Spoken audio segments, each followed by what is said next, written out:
Hi viewers, welcome to our channel. బీఆర్ఎస్కు శాఖల మీద శాఖలు తగ్గడం చూస్తున్నాం. అంతకుముందే కేసీఆర్ గారు సన్నిహితులు కేకే గారు, దానం నాగేంద్ర గారు వీళ్ళందరూ కూడా కాంగ్రెస్ పార్టీలోకి షిఫ్ట్ అయిపోయారు. ఇప్పుడు లేటెస్ట్గా పోచారం శ్రీనివాస్ రెడ్డి గారు కూడా కాంగ్రెస్ పార్టీలోకి వెళ్ళడం చూస్తున్నాం. మరి ఏం జరుగుతుంది? రేవంత్ రెడ్డి గారు స్వయంగా ఇంటింటికి తిరిగి వాళ్ళని ఇన్వైట్ చేస్తున్నారని చెప్పేసి ఇటు బీఆర్ఎస్ వాళ్ళు ఆరోపిస్తున్నారు. మరి ఆ రకంగా చూసుకుంటే బీఆర్ఎస్ ఏమన్నా ఖాళీ అయ్యే పరిస్థితి కనిపిస్తుందా లేదా? సో ఇటువంటి అంశం మీద డిస్కస్ చేయడానికి ప్రజెంట్ మనతో పాటు సీనియర్ జర్నలిస్ట్ జయదేవ్ గారు ఉన్నారు. వారితో డిస్కస్ చేద్దాం. సార్ నమస్కారం. సార్ నమస్తే సార్. పోచారం శ్రీనివాస్ రెడ్డి గారు కూడా కాంగ్రెస్ పార్టీలోకి వెళ్ళడం చూసాం. స్వయంగా ఇంటికి వెళ్ళి మరి కండవ కప్పారు. అంటే కేసీఆర్ గారికి అత్యంత సన్నిహితులు ఆయన ఒకరు. అంతకుముందు కేకేఆర్ కూడా వెళ్ళేసినప్పుడు కూడా ఎన్నో విమర్శలు వచ్చాయి ఆయన పైన. మరి ఏం చెప్తారు సార్ దీని గురించి? మరి తొందరలో బీఆర్ఎస్ ఏమన్నా ఖాళీ అయిపోయే పరిస్థితి ఉందంటారా సార్? ఖాళీ అవుతుంది అంటే పూర్తి స్థాయిలో అవ్వచ్చు అవ్వకపోవచ్చు, కానీ ఖాళీ అయితే అవుతుంది. అంటే మొదటి నుంచి అనుకునేది కదా, ఎన్నికల ముందు ఎన్నికల తరువాత ఇట్లాంటి షిఫ్టింగ్లు, గోడ మీద పిల్లులు చాలా ఉంటాయి.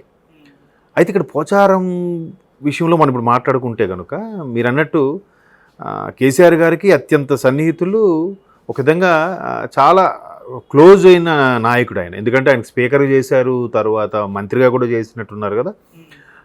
స్పీకర్గానే ఎక్కువగా నాకు స్ట్రైక్ అవుద్ది పోచారం గారు అనగానే. సో అంటే మొదటి ఉద్యమం టైం నుంచి కూడా ఆయన బాగా కేసీఆర్ గారికి చేదోడు వాదోడుగా ఉండేవారు. ఇది ఎందుకు ఇలా జరుగుతుంది అంటే, సాధారణంగా ప్రభుత్వం ఉన్న వైపు మొగ్గు చూపుతారు, వెళ్తూ ఉంటారు. కాకపోతే మీరు అన్నట్టు అత్యంత సన్నిహితులు బీఆర్ఎస్లో బలంగా ఉండే నాయకుల్లో ఈయనొకరు. ఈయనకు కూడా వెళ్ళి ఆహ్వానించి పార్టీలోకి ఆహ్వానించడం, ఆయన సుముఖం వ్యక్తం చేయడము, ఇవన్నీ చకచకా జరిగిపోతున్నాయి.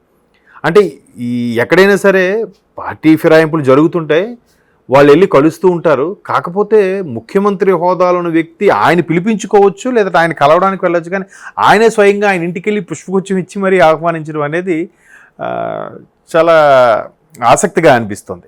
మరోవైపు ఇతను ఇలా చేయడానికి కారణం కూడా బీఆర్ఎస్ వాళ్ళేమో అని అనిపిస్తుంది. ఎందుకంటే బీఆర్ఎస్ ఓడిపోయినప్పటి నుంచి కూడా, కాంగ్రెస్ గవర్నమెంట్ ఫామ్ చేసినప్పటి నుంచి కూడా ఇది ఎన్నాళ్ళు ఉంటుంది, వీళ్ళు మెయింటైన్ చేయలేరు, మహా అయితే 6 నెలలు, 6 నెలల తర్వాత మళ్ళీ మనమే.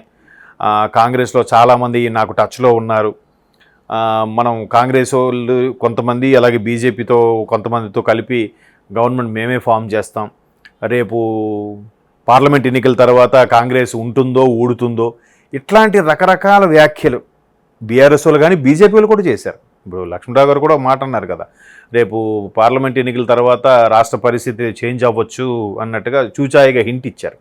సో ఇవన్నిటి పరిణామాల మీద రేవంత్ రెడ్డి గారు అంతకుముందు ఇచ్చిన ఇంటర్వ్యూలో కూడా ఒక మాట అన్నారు, నేను గెలిపించుకున్న వాళ్ళు లేదా గెలిచిన మా మిత్రులతో మేము వెళ్ళి ప్రభుత్వం ఫామ్ చేసాం, మా మీద నమ్మకం ఉంచిన సోనియా గాంధీ గారు కానీ రాహుల్ గాంధీ గారు దానికి అనుగుణంగా నడుచుకుంటాం, అధిష్టానంకి ఎప్పుడు జవదాటం.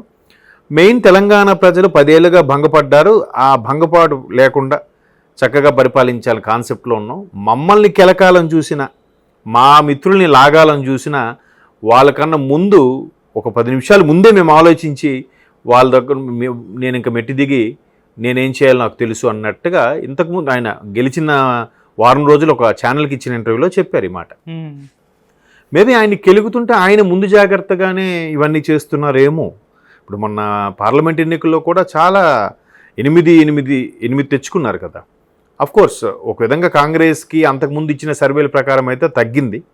బీజేపీకి అన్ని రావడానికి కారణం రకరకాల వార్తలు వినిపిస్తున్నాయి. ఒకటి, బీజేపీ నిజంగా బీఆర్ఎస్కి ప్రత్యామ్నాయం బీజేపీగా అనుకున్న బీజేపీ మళ్ళీ వెనకబడింది, ఇప్పుడు మళ్ళీ పుంజుకుందంటే తెర వెనక ఏమైనా మంతనాలు జరిగాయా, బీఆర్ఎస్ వాళ్ళు లోపాయకారంగా బీజేపీకి సపోర్ట్ చేయమని ఏమైనా చెప్పారా అనే విధంగా చాలామంది గుసగుసలు ఆడుకుంటున్నారు.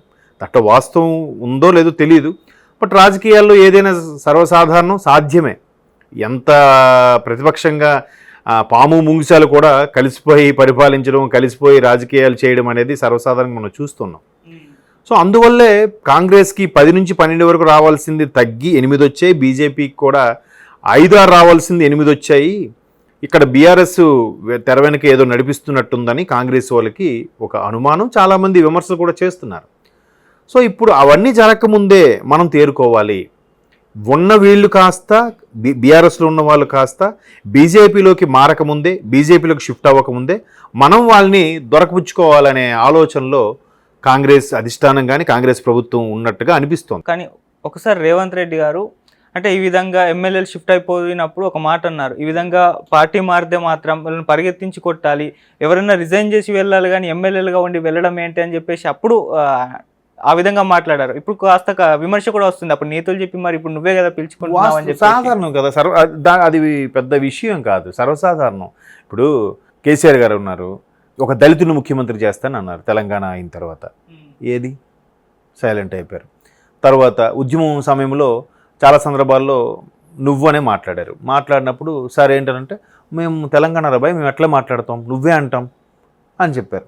అతను ముఖ్యమంత్రి అయిన తర్వాత ఒక రైతు సదస్సు దేనికి వెళ్ళినప్పుడు ఒక రైతు బిడ్డ ఇలాగే సార్ నువ్వు అని అంటే, నువ్వేంది దిమాగట్ట లేదు ముఖ్యమంత్రి పెట్టుకుని నువ్వు అని అంటారా అని అన్నాడు. మరి అప్పుడు వెర్షన్ ఇప్పుడు వెర్షన్ అంటే ముఖ్యమంత్రి స్థాయి హోదాలు ఉన్నప్పుడు రెస్పెక్ట్ అనేది ఇవ్వాలని ఆయన వెర్షన్, అది కరెక్టే. బట్ మన నాయకుడు, మనలో ఒకడు నాయకుడు అయ్యాడు, ముఖ్యమంత్రి అయ్యాడు, చదువుతూ ఆయన నువ్వు అన్నాడేమో, అది ఆయన వెర్షన్ కరెక్టే. అలాగా అంతవరకు ఎందుకు. ఇప్పుడు మొన్న ఆంధ్రప్రదేశ్లో చూడండి, ఒకప్పుడు 2019లో 151 వచ్చినప్పుడు ఆ ఈవీఎంలు సక్రంగా పనిచేసే గెలిచామన్నారు. ఇప్పుడు వీళ్ళు ఓడిపోయిన తర్వాత ఈవీఎంలు ఏవో ట్యాంపరింగ్ గ్యాంబ్లింగ్ జరిగిందని మాట్లాడుతున్నారు. మరి 19లో ఏం జరిగింది కదా. కాబట్టి ఇవన్నీ రాజకీయం అంటేనే అవకాశవాదం. అంటే దాన్ని మనం అంటే ఇలాంటి చాలా చూస్తుంటాం. ఆ మాటని అనలేదనడం లేదా మాట తప్పడం చాలా జరుగుతుంటాయి. ఇప్పుడు అదే కేసీఆర్ గారు ఎంపీఆర్ ఏంటి జర్నలిస్ట్ పేరు కూడా బాగా ఫేమస్ అయిపోయింది, రాజేషా ఏంది పేరు, ఏమయ్యా మొత్తం రాహుల్ జీతం అంత ఇచ్చామంటావా అంటే వాళ్ళకి ఏదో వృత్తిగా ఎంతో కొంత ఇస్తామని అంటే సార్ అది ఎక్కడ సరిపోద్ది అంటే ఏమయ్యా ఆస్తులు ఇమ్మంటావా అన్నట్టుగా అన్నారు. ముఖ్యమంత్రి స్థాయి హోదాలు ఉన్నప్పుడు ఇది వేరు ఉంటుంది. సో ఇప్పుడు ఎవరెవరైతే వస్తున్నారో వాళ్ళందరినీ తీసుకుంటారు, ఆదరించాలి, తప్పదు. ఇంకోటి ఏంటంటే బీజేపీ అంతగా పుంజుకోవడానికి కారణం మేబీ టీఆర్ఎస్ వాళ్ళతో లాలూచి ఏమైనా పడిందా అనే సందేహాలు చాలా మందిలో ఉన్నాయి. అలాగా వాళ్ళు ఎట్లాగో రాష్ట్ర నాయకులు రాష్ట్రంలో ఉన్నప్పుడు మీరు అన్నట్టు కడియం శ్రీహరి గారు కానీ, కేశవరావు గారు కానీ, ఇప్పుడు పోచారం గారు కానీ, దానం నాగేంద్ర లాంటి వాళ్ళు కానీ, వీళ్ళందరూ సీనియర్ నాయకులు, మాజీ మంత్రులు కదా, మంచి మంచి హోదాల్లో పనిచేసిన వ్యక్తులు కదా. వీళ్ళందరూ వెళ్ళిపోతుంటే అరే వీళ్ళందరూ కాంగ్రెస్లోకి వస్తే పర్వాలేదు, బీజేపీలోకి వెళ్తే బీజేపీలో కూడా కొంతమంది వెళ్ళడానికి మొగ్గు చూపుతుంది. ఎందుకు సెంట్రల్లో బీజేపీ ఉంది కాబట్టి. సో వాళ్ళకి కంఫర్ట్ లేదా వాళ్ళ పనులు అవ్వడం కోసం బీజేపీలోకో లేదా రాష్ట్రంలో ఉన్న కాంగ్రెస్లోకో షిఫ్ట్ అవుతున్నారు.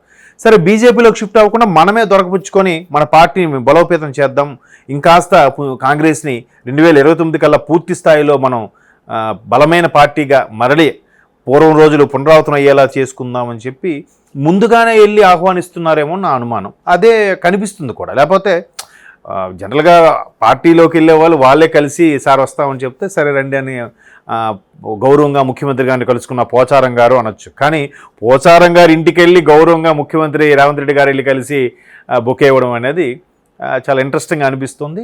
తప్పదు, రాజకీయాలు రకరకాల పుంతలు దొక్కుతున్నాయి, చాలా ట్రెండ్స్ చేంజ్ అయిపోతున్నాయి, దానికి అనుగుణంగా నడుచుకోవాలి. చూద్దాం ఇంకా ఎటువంటి రెవల్యూషన్స్ వస్తాయో రాష్ట్రంలో ఉండే పాలిటిక్స్లో.